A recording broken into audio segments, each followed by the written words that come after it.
El Ministerio Internacional Nueva Vida en Cristo presenta Momentos de Reflexión, un mensaje para su vida diaria, con el pastor Misael Ocampo Rivera. Bienvenidos. Hola amigos, cordialísimo saludo, bienvenidos a la reflexión en el día de hoy. Vamos a cerrar el capítulo 3 de Gálatas. Empezamos en el versículo 21 y vamos hasta el verso 29. Muy interesante. Ahora va a hablar del propósito de la ley de Moisés.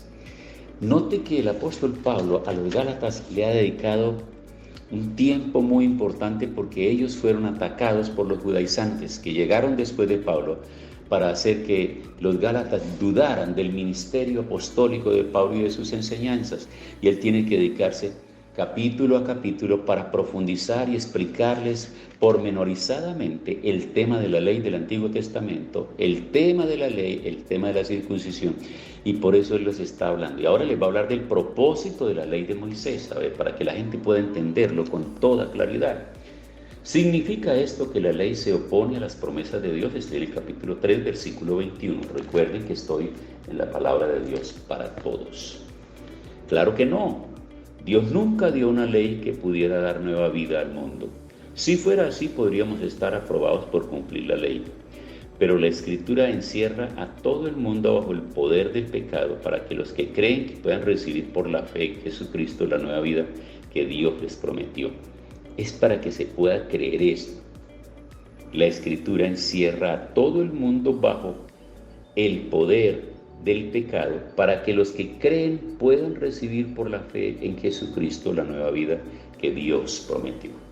¿Saben una cosa, amigos? Las personas que viven en el mundo de las tinieblas y en el mundo de las pseudo-religiones, las religiones que tienen enseñanza en tradiciones y que hacen sentir bien a la gente por tener ciertos símbolos y por celebrar ciertas fiestas religiosas, están en la oscuridad y no aceptan la palabra pecado. Allá no existe la palabra pecado, nunca se habla de pecado.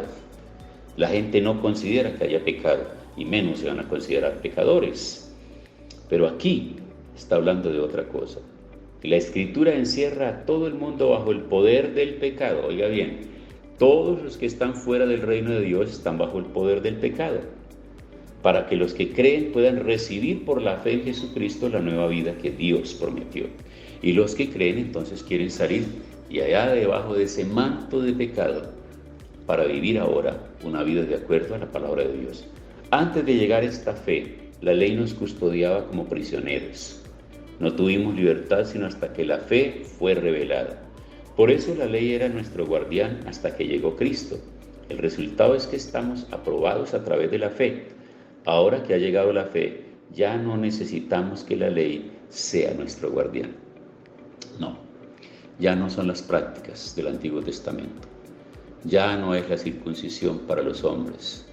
Ya no son esa cantidad de leyes que estaban rodeando la vida del pueblo de Israel mientras deambulaba en el desierto. No, ya no son sacrificios de animales. Ya no hay que ir al templo a llevar animales para ser sacrificados. Ya no hay que derramar sangre de animales y rociarla sobre las familias. No, ya no. Ahora un único sacrificio en Cristo Jesús es suficiente, amigos. Cuando Cristo aceptó entregar su vida, su cuerpo, todo su ser y su voluntad en manos de los hombres, era precisamente para que a través de esa obra pudiéramos nosotros tener esperanza de salvación. Porque si en el Antiguo Testamento se sacrificaban animales para rociar la sangre sobre las familias y declararlas limpias, ahora en el Nuevo Testamento ya no habrá más sacrificios. Uno solo, el Cordero de Dios que quita el pecado del mundo, es decir, Cristo Jesús, se ofreció una sola vez. Y de ahí en adelante no hay más sacrificios. De ahí en adelante no se necesitan más ritos, ninguna otra cosa. De ahí en adelante lo único que nosotros necesitamos es aceptar por la fe todas las generaciones de esta era cristiana, de este tiempo posmoderno, absolutamente todas las generaciones.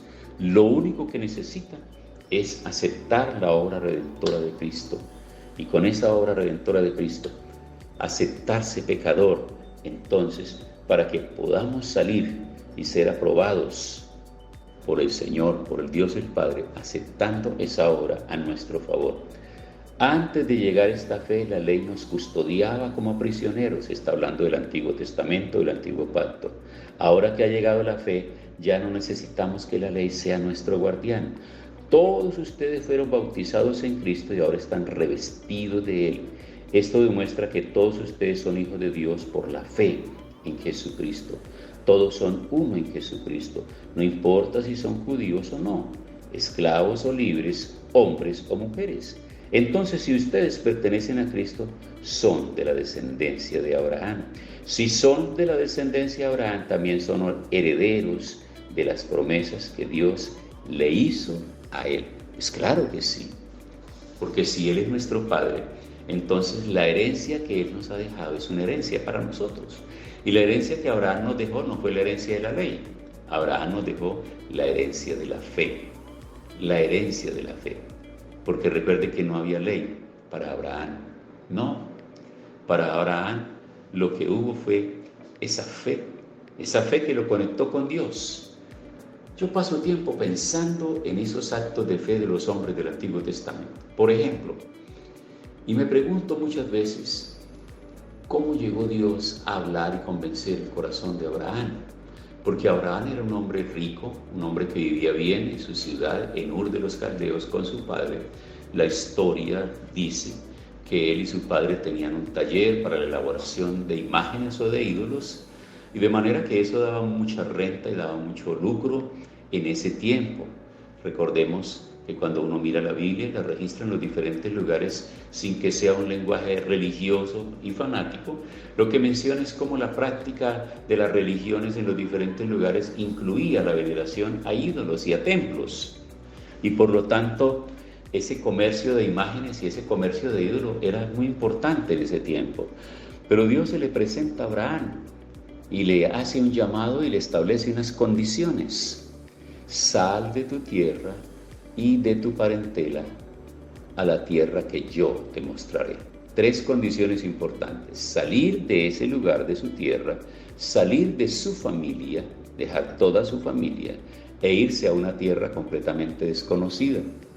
Y Abraham, que no tenía dónde leer nada de eso, porque amigos, es que una cosa es que hoy nosotros leamos los relatos y otra cosa es sentarnos a imaginar cómo le habló Dios, cómo se le presentó Dios, cómo entendió este hombre ese llamado de Dios y cómo se va a desacomodar con su mujer y con todos sus bienes para irse errante con todo su ganado, ir atravesando todos esos lugares, librar tantas batallas a través de sus esclavos que tenía armados con ejército, como un ejército que iban con él limpiando el camino y enfrentando a todos aquellos que les impedían avanzar hasta que llega a la tierra prometida. Llega a Canaán y se establece ahí, pero ahí en ese lugar hay un tiempo de mucha escasez, de mucha hambre, así que tiene que salir para llegar hasta Egipto. Y tiene que deambular por diferentes lugares. Esa es mucha fe, ¿verdad? Tremenda fe. Entonces, esa es la razón que nos lleva hoy a nosotros como mensajeros de esperanza a desarraigarnos también cuando sentimos esa vocación y ese llamado para salir a otros lugares. Es esa voz de Dios que como llegó a Abraham, llega a nosotros y nos lleva. Por eso hoy felicito y saludo de corazón a mis colegas nacionales que están en otras naciones, que están en otros países como misioneros, llevando el mensaje del Evangelio, y aquellas personas que se han ido a otras naciones y que están desarrollando sus profesiones seculares, pero que en medio de todo están profesando su fe. Mi saludo fuerte y mi estrecho de manos hoy, una estrechón de manos en el día de hoy para decirles: los bendigo en el nombre del Señor, y ustedes todos son misioneros del Señor en cada lugar donde Él nos coloca. El espíritu que persuadió a Abraham es el mismo que nos persuade a nosotros hoy a trabajar y llevar adelante el reino de Dios. Entonces cerramos esta parte. Si ustedes pertenecen a Cristo, también son descendencia de Abraham. Y si son descendencia de Abraham, también son herederos de las promesas que Dios le hizo a él. Y en Abraham son benditas todas las familias de la tierra. Gracias en el día de hoy te damos, Señor, por la bendición de Abraham que alcanza hoy también a nuestras familias que creemos en esa palabra maravillosa. Yo te ruego que en el día de hoy más y más personas sean añadidas al reino de Dios a través del mensaje que diariamente predicamos en los diferentes lugares, hombres y mujeres predicando la palabra e invitando a que las personas salgan del mundo de las tinieblas y entren al mundo de la luz. En Cristo Jesús. Amén. Hemos disfrutado de un gran momento de reflexión con el pastor Misael Ocampo Rivera. Un mensaje lleno de amor, esperanza y felicidad para tu vida. Los invitamos a compartir este mensaje con sus amistades y en sus redes sociales. Búsquenos en YouTube y Facebook como Ministerio Internacional Nueva Vida en Cristo y en Instagram como @MinInternacional Nueva Vida. Momentos de reflexión.